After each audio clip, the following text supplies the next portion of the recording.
ఏంటక్క ఇది? మీకందరికీ ఇష్టమైన నిమ్మకాయ పులిహోర చేస్తున్నానమ్మా. చాలా టేస్టీగా, హెల్తీగా ఉండిద్ది. మరి వివరంగా చెప్పమంటారా? ఫస్ట్ మనం అన్నం అనేది ఉడికించుకోండమ్మా. మీరు ఎప్పుడు ఎలా వండుకుంటారో అలాగే అమ్మా. కానీ ఒక్కటమ్మా, మీకు పులిహోర కావాలంటే ఇలాగా ఒక గ్లాస్ బియ్యానికి 2 గ్లాసులు వాటర్ మాత్రమే వేసుకోవాలమ్మా. మనం ఎక్కువ కూడా వేయకూడదు. అప్పుడు మనకి పొలుగ్గా వచ్చింది. ఎక్కువ వేస్తే మెత్తగా అయిపోయి మీకు పులిహోర అనేది బాగోదమ్మా. ఈ విధంగా ఉండాలి, పొడి పుల్లాడుతూ ఉండాలి. అర్థమైంది కదమ్మా. ఇప్పుడు మనం ఒక కళాయి పెట్టుకొని చుక్క నూనె వేయకుండా ఇలాగా ఏడుశనగ గుళ్ళు ఒక పావు కేజీ తీసుకొని ఇలాగా నూనె చుక్క వేయకుండా 2 నిమిషాలు ఇలాగ సన్నమంట మీద దోరగా వేయించుకోండమ్మా.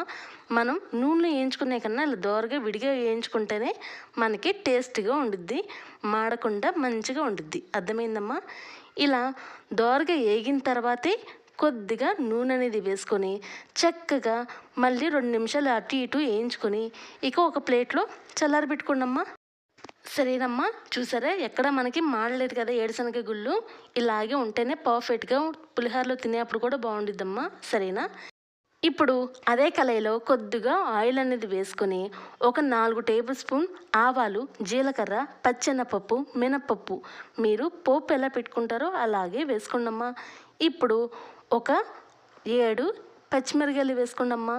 2 నిమిషాలు ఏకంగానే ఇలా కొద్దిగా కరివేపాకు, ఎండుమిర్చి, పచ్చిమిరకాయలే మనకి పులిహోరలో ఎక్కువగా ఉండాలమ్మా. చాలామంది పులిహోరలో పచ్చిమిరకాయలైనా ఎండుమిరకాయలైనా ఇష్టంగా తింటారు. అందువల్ల మనం ఎక్కువగా వేయాలి. సరేనా. ఇప్పుడు కొద్దిగా కొత్తిమీర.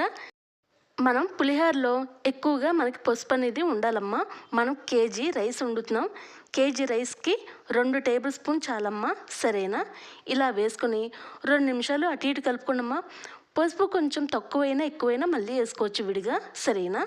ఇలా ఆ 2 టేబుల్ స్పూన్ మ్యాక్సిమం సరిపోద్దమ్మా.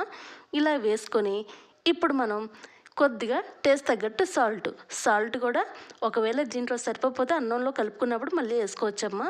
సరేనా. ఇక తాలింపు పెట్టడం ఇంతేనమ్మా. ఇప్పుడు మనం అన్నం అనేది చల్లారిన తర్వాతే ఇక మనం పోపు పెట్టుకున్నాం కదమ్మా, అది కూడా చల్లారాలమ్మా. 2 వేడివేడిగా వేస్తే అన్నం తొందరగా మెత్తపడిపోద్దమ్మా. అలా కన్నా అన్నం చల్లారాలి. ఇలాగా తాలింపు దినుసులు వేయించుకున్నారు కదమ్మా, అది మొత్తం చల్లారిన తర్వాత ఇలాగా వేసుకోవాలమ్మా. రైస్ మీద చక్కగా ఇలా కలుపుకోండి. ఇలా కలుపుకున్న తర్వాత మీకు పర్ఫెక్ట్గా ఉంది కదా. ఇప్పుడు మనకి నిమ్మకాయ రసం కావాలమ్మా. సరేనా. నేను చేసేది నిమ్మకాయ పులిహోరమ్మా. సరేనా. ఒక కేజీకి ఎన్ని కాయలు అవసరం అవుతాయో మ్యాక్సిమం తెలియదమ్మా. మనం సైజుని బట్టి ఎస్టిమేషన్ వేసుకోలేము. ఇప్పుడు నాకు ఈ మాదిరిగా అయితే ఒక 13 కాయలు వచ్చినాయమ్మా. సరేనా. ఇలాగా మీరు పులుపు ఎంత తినగలరో మీకు పర్ఫెక్ట్గా అన్ని కాయల వరకు మనం వేసుకోవాలి. సరేనమ్మా. ఇప్పుడు మనం నిమ్మకాయలని ఇలా మొత్తం పిండుకోవాలి. మీ దగ్గర నాకు పిండేది ఏమీ లేక చేత్తో పిండానమ్మా. కానీ గింజలు పడతాయి కదా, ఇక ప్రతిసారి మనం చేత్తో తీసుకోలేను కాబట్టి ఇలా ఫస్ట్ మీరు ఒక గిన్నెలో పిండేసుకొని చక్కగా ఇలా వడగట్టుకోండమ్మా. అప్పుడు గింజలు ఏమైనా చెత్త చెదర ఉన్నా అక్కడే ఆగిపోతాయమ్మా. ఇక మనం పర్ఫెక్ట్గా రసం కూడా రెడీ చేసాం కాబట్టి ఇక మనం పులిహోరలో ఇలా ఈ రసం అనేది నిమ్మకాయ రసం మీరు అడ్జస్ట్మెంట్ చేసుకుంటూ ఉండాలమ్మా. మీరు ఖచ్చితంగా పులుపు తినే విధానం బట్టే మీరు ఆ రసం అనేది కలుపుకుంటూ ఉండాలి ఆ రైస్ మీద. సరేనా. లేదంటే మీకు పులుపు ఎక్కువైనా తినలేరు, అలాగే పులుపు తక్కువైనా ఇక ఏమాత్రం బాగోదమ్మా.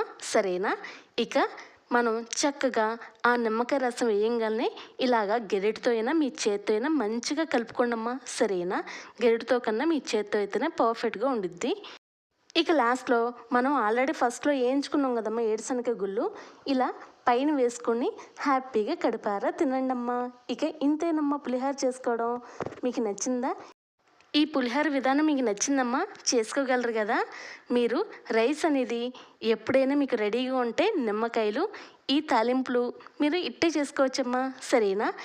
ఇది ఏంటక్క అంటే ఇది స్పెషల్ అమ్మా. ఇది పూజలు జరుగుతున్నాయి, అందువల్ల నన్ను పులిహోర చేయమన్నారు, వాళ్ళ కోసం చేశానమ్మా. మరి వెళ్ళరానమ్మా. బాయ్ అమ్మా.